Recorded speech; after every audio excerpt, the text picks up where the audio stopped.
नमस्कार दोस्तों, मैं शबनम कुमारी जेआरएफ हिंदी शबनम चैनल पर आप सभी का हार्दिक अभिनंदन करती हूँ। यूजीसी नेट के सिलेबस में लगे कविताओं के क्रम में 30 कविताओं के सीरीज में आज है दूसरा दिन और आज की जो कविता है निराला जी की अत्यंत ही प्रसिद्ध कविता बांधो न नाव इस ठाव बंधो। इस वीडियो के माध्यम से इस कविता का प्रकाशन वर्ष, किसमें संकलित है, सारांश और जो इससे रिलेटेड क्वेश्चन महत्वपूर्ण बन सकते हैं जो हमारे एग्जाम में पूछे जाते हैं, इस पर मैं विश्लेषण करना चाहूँगी। तो चलिए स्टार्ट करते हैं इस वीडियो को। का जो शीर्षक है बांधो न नाव इस ठाव बंधो। ठाव का क्या अर्थ होता है? ठाव का अर्थ होता है स्थान।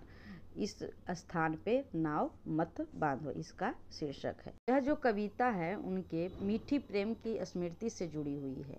कवि कई वर्षों के बाद उस स्थान से गुजरते हैं जिस नदी के घाट पर जहाँ पे उनकी प्रियतमा के साथ कुछ मीठे क्षण बिताए थे। उनका जो मन है वहाँ पर कुछ देर रुककर उस जो पुरानी बीती हुई याद है उसमें डूबना चाहता है और उस आनंद को फिर से जी लेना चाहता है।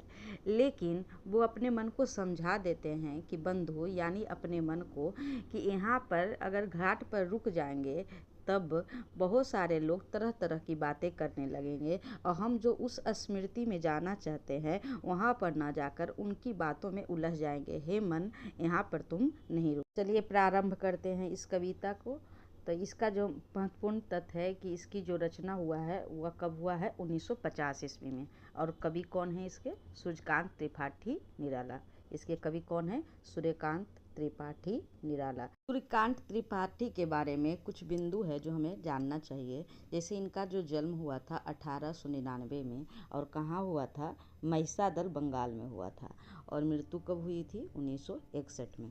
और इनके जो माता का नाम क्या है? रुक्मिणी देवी। और पिता राम सहाय तिवारी। और जो पुत्री थी उनका नाम था सरोज।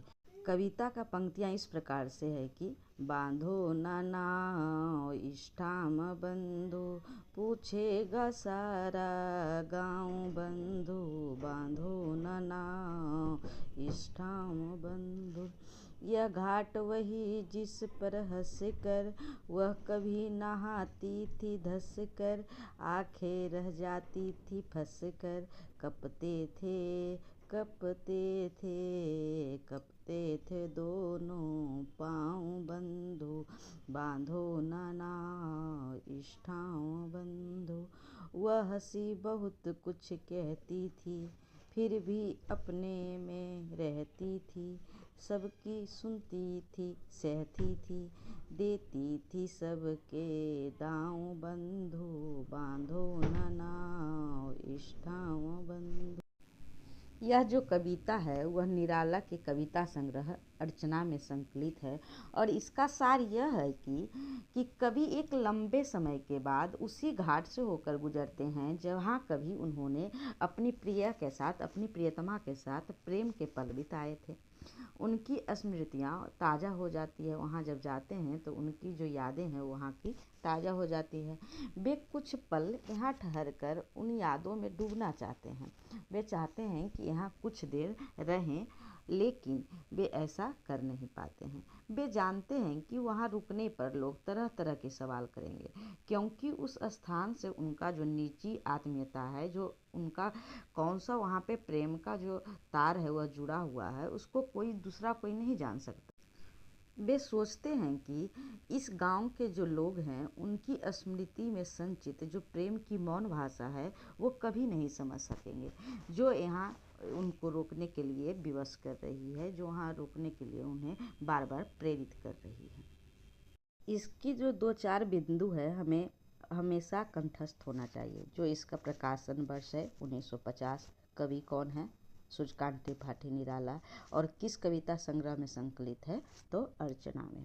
और फिर इसके जो लाइन है 2-4 बार पढ़ने पर इसके लाइन हमें समझ में आने लगते हैं। एग्जाम के टाइम में हम आसानी से रिकॉल कर पाते हैं। इसी तरह कविता के अंश सीरीज का वीडियो देखने के लिए हमसे जुड़े। Thank you for watching.